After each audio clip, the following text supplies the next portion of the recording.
morning students, welcome to the online class. So మనం last క్లాసెస్లో immunology టాపిక్స్ని deal చేసుకుంటున్నామమ్మా. సో ఇమ్యూనాలజీ పరంగా ఆల్మోస్ట్ సిలబస్ కంప్లీట్ అయింది. సో ఇంకా 2-3 టాపిక్స్ ఉన్నాయి, నేను చెప్తాను. సో నేను ఈరోజు 3rd యూనిట్ని స్టార్ట్ చేస్తున్నానండి. మైక్రోబయాలజీ వాళ్ళకి ఇమ్యూనాలజీ అండ్ మెడికల్ మైక్రోబయాలజీలో 3rd యూనిట్ అనమాట. సో 3rd యూనిట్ దేనికి సంబంధించి ఉంటుందంటే జనరల్గా నార్మల్ ఫ్లోరా కోసం కానీ ఆర్ కలెక్షన్ ఆఫ్ శాంపిల్స్ కానీ transport of samples general clinical diagnostic మాట. సో మన paper title of the paper ఏంటి? Immunology and medical microbiology. So first 2 units ఇమ్యూనాలజీకి సంబంధించి ఉంటాయి, తర్వాత 2 units medical remaining 3 units medical మైక్రోబయాలజీకి సంబంధించి ఉంటాయి అన్నమాట. సో మీకు first unit second unit only immunology ఉంటుంది, లాస్ట్ యూనిట్ లో డిసీజెస్ ఉంటాయి, and 3rd and 4th unit లో క్లినికల్ జనరల్ మైక్రోబయాలజీ మెడికల్ మైక్రోబయాలజీకి సంబంధించిన టాపిక్స్ ఉంటాయి అన్నమాట. So and today class, so ఈ రోజు నేను చెప్పబోయే మీ క్లాస్ ఏంటంటే నార్మల్ ఫ్లోరా. సో నార్మల్ ఫ్లోరాని ఇంకా ఎలా అని చెప్పొచ్చు అంటే కమెన్సాల్స్ అని చెప్పొచ్చు. కమెన్సాలిజం, ఓకేనండి. సో కమెన్సల్ అంటే అసలు what is the meaning of normal flora? So healthy human body is regularly expose to the environment. అలాగే so expose to the environment కి ఎక్స్పోజ్ అయ్యింది అంటే మనం దేనికి ఎక్స్పోజ్ అవుతున్నామని అర్థం? మైక్రో ఆర్గనిజం కి ఎక్స్పోజ్ అవుతున్నాం. So healthy human body is regularly exposed to microorganisms. So generally the micro organisms are found in the tissues of the body. So what are there? So skin, oral cavity, respiratory tract, gastrointestinal tract, urogenital tract. So ఈ areas దగ్గర normal flora అనేది present అయి ఉంటుంది. So the normal flora is absent in internal parts like a brain or nervous system or blood, muscle or lymph. అక్కడ ఈ micro organisms అంటే normal flora అనేది present అయి ఉండదన్నమాట. సో ఇంటర్నల్ టిష్యూస్ అని చెప్పుకోవచ్చు. Internal tissues such as blood, muscle, lymph and nervous system of healthy human body is free from micro organisms. అందులో micro organisms అనేవి ఉండవు. But where it is, so ఎక్కడ ఇవి ప్రెసెంట్ అయి ఉంటాయి, ఎక్కడ కలిగి ఉంటాయి అంటే సో స్కిన్ మీద ఉంటాయి, ఓరల్ క్యావిటీ దగ్గర ఉంటాయి, రెస్పిరేటరీ ట్రాక్ట్ దగ్గర, గ్యాస్ట్రోఇంటెస్టినల్ ట్రాక్ట్ దగ్గర, యూరోజెనిటల్ ట్రాక్ట్ దగ్గర ప్రెసెంట్ అయి ఉంటాయి. So what is the meaning of normal flora? So అసలు నార్మల్ ఫ్లోరా అంటే ఏంటి? So the micro organisms are regularly found on the surface of the healthy human body. They contain countless, so they are countless number కలిగి ఉంటాయన్నమాట. Countless number కలిగి ఉంటుంది. Collectively called as normal flora. దాన్ని ఏమంటారంటే normal flora అని చెప్తారు. ఓకేనా, మళ్ళీ రిపీట్ చేస్తాను. So definition of normal flora అంటే ఏంటంటే micro organisms are regularly found on the surface of the tissues of healthy human body and countless number and collectively referred as normal flora. తెలుగులో చెప్తాను, ఓకేనా. సో మైక్రో ఆర్గనిజమ్స్ అనేవి which is present in our body, very simple మాట. So the micro organisms are which is present in our body, they are called as normal flora. ఏవైతే మైక్రోఆర్గనిజమ్స్ అనేవి human surface మీద present అయి ఉంటాయో వాటిని normal flora అని చెప్పాలి. మరి మీకు ఒక డౌట్ వస్తుంది, మేడం మైక్రోఆర్గనిజమ్స్ మన మీద ఉంటే మరి మనకి చాలా ప్రమాదం కదా మేడం అని. సో మనం ఎన్విరాన్మెంట్ కి ఎక్స్పోజ్ అవుతున్నాం కాబట్టి సో అవి ప్రెసెంట్ అయ్యే ఉంటాయమ్మా. సో అందుకే ఇవి మనల్ని ప్రొటెక్ట్ చేస్తూ ఉంటుంది, ఈ ఏరియా అంతా ప్రొటెక్ట్ చేస్తూ ఉంటుంది. మన ఇమ్యూనిటీ అదే అందుకే చెప్పుకున్నాం. So innate immunity, acquired immunity, by birth వచ్చే ఇమ్యూనిటీ ఒకటి ఉంది, డ్యూరింగ్ ద లైఫ్ వచ్చే ఇమ్యూనిటీ ఒకటి ఉంది. సో దాని ద్వారా మనకి రెసిస్టెంట్ పవర్ ఉంటుంది కాబట్టి ఈ నార్మల్ ఫ్లోరా వల్ల ప్రమాదం అనేది ఉండదు. బట్ ఇది ప్యాథోజెనిక్ కింద మారిపోతుంది, కూడా మారిపోతుంది. సో ద నార్మల్ మైక్రోఫ్లోరా అనేది కౌంట్లెస్ దేర్ నెంబర్ అని చెప్తున్నాం కాబట్టి so they are variant. So దాన్ని 2 రకాలుగా చూపిస్తారు. ఒకటి ఏంటంటే ట్రాన్సియంట్, ఇంకొకటి రెసిడెంట్. ఒకటి ట్రాన్సియంట్ అమ్మా, ఇంకొకటి resident. So the meaning of transient అంటే they are impermanent colonization of the body. వస్తాయి పోతాయి, impermanent colonization of the body అని చెప్పాలి. What is the meaning of resident? మీ అందరికి రెసిడెంట్ సర్టిఫికేట్ ఉంటుంది, అంటే మీరు ఎక్కడైతే నివాసం వస్తున్నారో దాన్ని ఇక్కడ అర్థం. సో అందులో మీనింగ్ ఉంది కదా, they are permanent colonization of the body అని చెప్తారు. ట్రాన్సియంట్ అంటే impermanent colonization of the body, resident అంటే permanent colonization of the body అని చెప్పాలన్నమాట. And the next, so the normal flora play an important role in the economy. So they can, అవి మనం ఎలాగా normal flora అనేది మన life లో present అయి ఉంటాయి కాబట్టి దానికి కొన్ని సైలెంట్ ఫీచర్స్ ఉంటాయన్నమాట. సో నేను చెప్తాను, మీరు నోట్ చేసుకోండి. ఫస్ట్ సైలెంట్ ఫీచర్ ఏంటంటే they became a pathogenic when host defence flatter. ఇందాక ఆల్రెడీ చెప్పాను, they became a pathogenic when host defensive flatter. So ఎప్పుడైతే మనలో ఇమ్యూనిటీ పవర్ అనేది తగ్గిపోతుందో, ఎక్కడైతే నార్మల్ ఫ్లోరా ఉందో, సో రెసిస్టెంట్ పవర్ అనేది తగ్గడం వల్ల దే బికేమ్ ఏ ప్యాథోజెనిక్. అది ఎలా మారిపోతుందండి? ప్యాథోజెనిక్, ఆపర్చునిటిక్ ప్యాథోజెనిక్ కింద మారిపోతుంది. ఓకేనా? First point, they became a pathogenic when host defense flatter. And the second point, they prevent interfere with colonization or invasion of the body. They prevent intervention and colonization of the pathogens. So colonization body by the pathogens. And the third, they raise the overall immune status. They raise the overall immune status of the host against the pathogen. ఒక్కొక్కసారి rise చేసేస్తుంది, ఒక్కొక్కసారి తగ్గించేస్తూ ఉంటుంది. ఓకేనా? అది third point. And the third, they cause A diagnosis in during the test. So they cause A confusion during the diagnosis. So diagnosis చేస్తున్నప్పుడు ఏదో ఒక typhoid వచ్చింది, ఏదో మలేరియా వచ్చింది, లేదా ఏదో ఒక డిసీజ్ వచ్చింది. సో అక్కడ డయాగ్నోసిస్ చేసినప్పుడు నార్మల్ ఫ్లోరా ప్రెసెంట్ అయి ఉంటుంది, అలాగే ఆ డిసీజ్ కాజ్ చేసే మైక్రోఆర్గానిజం కూడా ప్రెసెంట్ అయి ఉంటుంది. సో అప్పుడు they cause are they create a confusion to the ఎవరైతే పర్సన్ చేస్తున్నారో వాళ్ళకి ఏంటంటే కన్ఫ్యూజన్ ఇది క్రియేట్ చేసింది. And next, they produce antibiotics ని ప్రొడ్యూస్ చేసింది, colicins. And last one, they produce endotoxins. అది ఏం ప్రొడ్యూస్ చేసిందంటే ఎండోటాక్సిన్స్ ని ప్రొడ్యూస్ చేసింది. 6 పాయింట్స్ ఇంపార్టెంట్ అండి. They became a pathogenic when host defence falter. They prevent invasion body by the pathogens. They raise the overall of immune status. They cause confusion during the diagnosis. They produce antibiotics and they release endotoxins. So అవి silent features of the normal flora అని చెప్పాలి. And so normal flora అనేది మనం ఎక్కడెక్కడ ఉంటుందని చెప్పుకున్నాం. Skin మీద, oral cavity, respiratory tract, gastrointestinal tract, genito urinal tract దగ్గర ప్రెసెంట్ అయి ఉంటుంది. ఒకటి గుర్తుపెట్టుకున్నాము. సో నేను ప్రతిదానికి ఎక్స్ప్లెనేషన్ ఇస్తాను, ప్రతిదానికి మైక్రోఆర్గానిజం అనేది చెప్తాను. ఈ క్వశ్చన్ మీరు ఆన్సర్ చేసినప్పుడు స్కిన్ అని పెట్టి, సో దాని స్కిన్ కి సంబంధించిన పాయింట్స్ రాసిన తర్వాత నార్మల్ ఫ్లోరా కూడా రాయాలి. స్కిన్ దగ్గర ఉన్న నార్మల్ ఫ్లోరా కూడా మీరు ఎగ్జాంపుల్స్ కింద రాయాలి. మీకు గుర్తు రావట్లేదు, సో అక్కడ ప్రెసెంట్ అయింది, మీకు ఏది గుర్తు రావట్లేదు, సో మీరు స్టెఫెలోకోకే ఆర్ స్ట్రెప్టోకోకే అని రాయొచ్చు. చెప్పాను కదా అని ప్రతిదానికి స్టెఫెలోకోకే స్ట్రెప్టోకోకే అనుకోండి, మీకు ఏం చేస్తారంటే ఇంటూ మార్క్ కొట్టేస్తారు.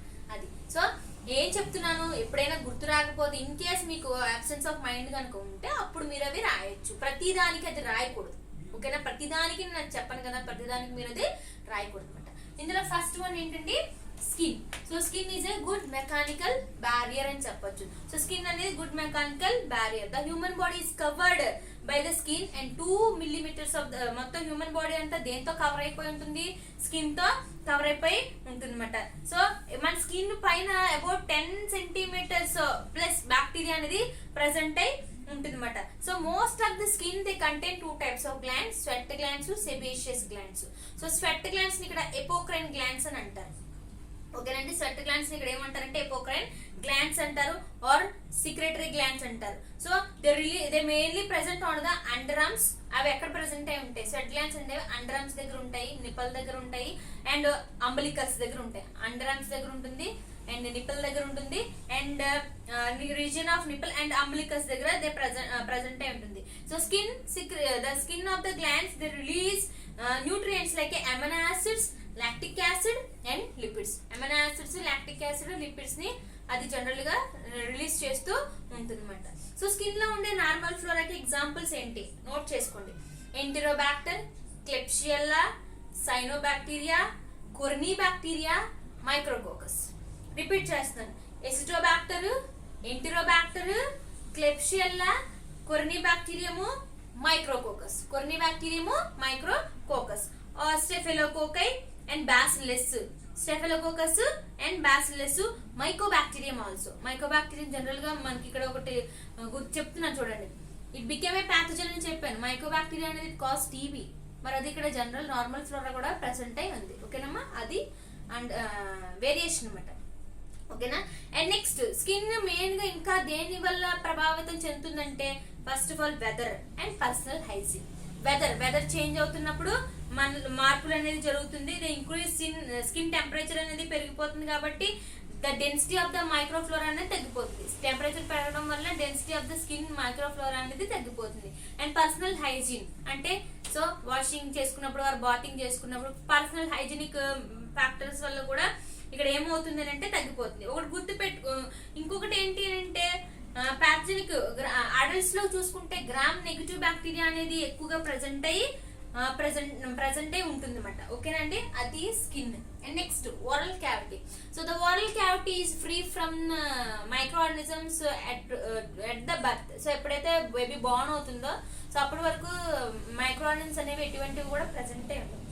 సో ఎప్పుడు ఇవి enter అవుతాయంటే the oral cavity of mouth is totally free from the microorganisms at the time of the birth, but it is colonized with the microorganisms and surrounding the environment of houses and humans and baby is born. So అక్కడ చుట్టుపక్కల ఉన్న వారందరి వల్ల ఆ బేబీని తీసుకోవడం వల్ల kiss చేయడం వల్ల సో మౌత్ దగ్గర ఉన్న మైక్రో ఆర్గానిజమ్స్ అనేవి ఎలా అంటే బేబీ లోపలికి ఎంటర్ అయ్యే ఛాన్స్ ఉంటుంది అనమాట. సో ఇక్కడ ఉండే జనరల్ మైక్రోఫ్లోరా అనేది ఏంటి అంటే స్టెఫెలోకోకస్, నిస్సీరియా, యాక్నోమైస్టిస్, లాక్టోబాసిల్లస్ అమ్మ. అండ్ నెక్స్ట్ సో ఇక్కడ మౌత్ కి ఇక్కడ ఏమవుతుందంటే ఎరప్ట్ అనేది కలుగుతుంది అనమాట. గ్యాప్ ఆర్ ఎరప్ట్ అవుతుంది. ఫస్ట్ టీత్ ఎరప్ట్ అంటారు. So they contain anaerobic bacteria. ఆ ఫస్ట్ టీత్ దగ్గర ఏంటంటే దే కంటైన్ ఎనరోబిక్ బ్యాక్టీరియా అనేది ప్రెసెంట్ అయి ఉంటుంది. And next respiratory tract. So the respiratory tract is divided in the 2 types, upper respiratory tract, lower respiratory tract. Upper respiratory tract దగ్గర ఏమొస్తాయంటే nose, nasopharynx, oropharynx, throat. Lower respiratory tract దగ్గర trachea, bronchi, lungs. So ఇక్కడ micro organisms అనేవి ఉండవమ్మా, చాలా rare conditions. Normal flora అనేది కూడా present అయి చాలా తక్కువగా ప్రెసెంట్ అయి ఉంటుంది. బట్ ఇక్కడ ఏ ప్రెసెంట్ అయి ఉంటుంది nose, nasopharynx, oropharynx and throat మాట. సో అప్పర్ రెస్పిరేటరీ ట్రాక్ట్ లో చూసుకుంటే so the nose present inside the nostrils. So వీటిని నాస్ట్రిల్స్ అంటారు. ఇక్కడ మెయిన్ గా మనకి staphylococci, streptococci, neisseria, haemophilus present అయి ఉంటుంది. Staphylococci, streptococci, neisseria and haemophilus present అయి ఉంటుంది. And next the nasopharynx. So the nasopharynx అనేది ఎక్కడ ప్రెసెంట్ అయి ఉంటుంది? At the level of soft palate దగ్గర ప్రెసెంట్ అయి ఉంటుంది. Level of soft palate. And next ఇక్కడ దే కంటైన్ ప్యాథోజెనిక్ బ్యాక్టీరియా. ఇక్కడ ప్యాథోజెనిక్ బ్యాక్టీరియా ఉండే అవకాశం ఎక్కువగా ఉంటుంది. And next the oropharynx. The oropharynx దగ్గర ఇవి ఎపిగ్లాయిడ్స్ దగ్గర ఉంటాయి. ఓరోఫారెన్స్ తర్వాత చూసుకుంటే ఇక్కడ థ్రోట్. ఈ థ్రోట్ దగ్గర డిప్థీరియాయిడ్స్ అండ్ నిస్సీరియా, మెనింజైటిస్ ప్రెసెంట్ అయి ఉంటుంది. ఓకేనండి, ఏముంటాయంటే డిప్థీరియాయిడ్స్ అండ్ నిస్సీరియా, మెనింజైటిస్ ప్రెసెంట్ అయి ఉంటాయి అన్నమాట. అండ్ లోయర్ రెస్పిరేటరీ ట్రాక్ట్ దగ్గరికి మీరు చూసినప్పటికి చాలా తక్కువ అమౌంట్ ఆఫ్ మైక్రో ఆర్గానిజమ్స్ అనేవి ప్రెసెంట్ అయి ఉంటాయి. అండ్ అవి ఎప్పుడు రిలీజ్ అయిపోతాయి అంటే డ్యూరింగ్ ది స్నీజింగ్ చేసినప్పుడు కానీ కాఫింగ్ స్నీజింగ్ చేసినప్పుడు రెస్పిరేటరీ ట్రాక్ట్ దగ్గర ఉన్న మైక్రో ఆర్గానిజమ్స్ అనేవి బయటికి రిలీజ్ అయిపోతాయి అన్నమాట. అండ్ తర్వాత గ్యాస్ట్రోఇంటెస్టైనల్ ట్రాక్ట్. గ్యాస్ట్రోఇంటెస్టైనల్ దగ్గర మనం చూసుకుంటే stomach first the large intestine and the small intestine. Stomach is large intestine and the small intestine. So stomach lo em present ayi untayante so stomach it contains because of the fluid present ayi untundamma em fluid. So gastric juice untundi kabatti gastric juice nu release chese cells ni oxalatic cells antaru. So aa gastric juice valla maximum microorganisms అనేవి kill అయిపోయి ఉంటాయి అన్నమాట. So ఇక్కడ ఉండే మైక్రోఆర్గానిజమ్స్ కి normal flora అనేది ఏంటంటే Helicobacter and helicobacter and lactobacillus. And next small intestine లో మనం చూసుకుంటే ఏమేమి ఉంటాయి? డియోడినము, ఈలము, జీజనము అండ్ ఈలం ప్రెసెంట్ అయి ఉంటాయి. And large intestine they contain colon and anus. Large intestine లో కాలన్ అండ్ యానస్ ఉంటాయి. సో నేను ఇందాక చెప్పిన మైక్రోఆర్గానిజమ్స్ ఇక్కడ రాస్తే మీకు సరిపోతుంది అన్నమాట. And the last one urogenital tract. So the bladder of the urinary bladder is sterile in both male and female. Urogenital tract అనేది స్టెరైల్ గా ఉంటుంది బోత్ మేల్ లోని అలాగే ఫీమేల్ లోని. సో ఎక్కువగా ఇక్కడ ప్రెసెంట్ అయ్యే బ్యాక్టీరియా ఏంటంటే గ్రామ్ నెగటివ్ బ్యాక్టీరియా ఉంటుంది, స్టెఫెలోకోకై ఉంటుంది, ఎంటరోకోకస్ ఉంటుంది. And next it is weakly acidic in nature. They are very weakly acidic nature అన్నమాట. And next before puberty girls or female vagina. So they contain, they produce glycogen and ఎస్ట్రోఫిలస్ అనేది అక్కడ absent అయి ఉంటుంది అనమాట. So మనలో females లో ఎక్కువగా చూసుకుంటే గ్రామ్ నెగిటివ్ బ్యాక్టీరియా అనేది ప్రెసెంట్ అయి ఎక్కువగా ఉంటుంది. అలాగే లాక్టోబాసిల్లస్ అనేది కూడా ప్రెసెంట్ అయి ఉంటుంది అనమాట మన యొక్క యూరోజెనిటల్ ట్రాక్ట్ దగ్గర. So that is the normal flora. Skin, oral cavity, respiratory tract, gastrointestinal tract, genito urinal tract అనమాట. సో ప్రతిదానికి మీరు మైక్రో ఆర్గానిజమ్స్ రాయాల్సి వస్తుంది. అండ్ ఈ స్కిన్ కి సంబంధించిన points micro organisms, skin or ప్రతి దానికి కూడా ఫస్ట్ మీరు పాయింట్స్ రాసిన తర్వాత మైక్రో ఆర్గానిజమ్స్ రాయాల్సి ఉంటుంది అనమాట. That is the class about the normal flora. So third unit లో first topic normal flora. So notes ని రాసుకోండి, ఓకేనా. సో ఇమ్యూనాలజీకి నోట్స్ రాసుకోండి. 2 యూనిట్స్ కి కంప్లీట్ గా నోట్స్ పెడుతున్నాను నేను. నోట్స్ రాయండి అండ్ వీడియోస్ ని ఫాలో చేసుకోండి. సో మీరు ఎగ్జామ్స్ కి సిద్ధపడి ఉండాలి, ఎందుకంటే మీరు అప్లికేషన్ ఫిల్లింగ్ చేస్తున్నారంటే ఎగ్జామ్స్ ఉంటాయని అర్థం అండి. సో 4th సెమిస్టర్ ఎగ్జామ్స్ చాలా త్వరగానే పెడతారు కాబట్టి, సో ఎప్పుడు పెడతారు అనేది నేను చెప్పలేను, ఇట్స్ పాండమిక్ కండిషన్ కాబట్టి. సో ఎప్పుడు పెట్టినా మీరు సిద్ధంగా ఉండాలి. అంటే మీరు క్లాసెస్ ని ఫాలో అవ్వండి, నోట్స్ రాసుకోండి, ఇంటి దగ్గర కూర్చొని హెల్దీగా చదువుకోండి, ఓకేనమ్మా. Thank you students.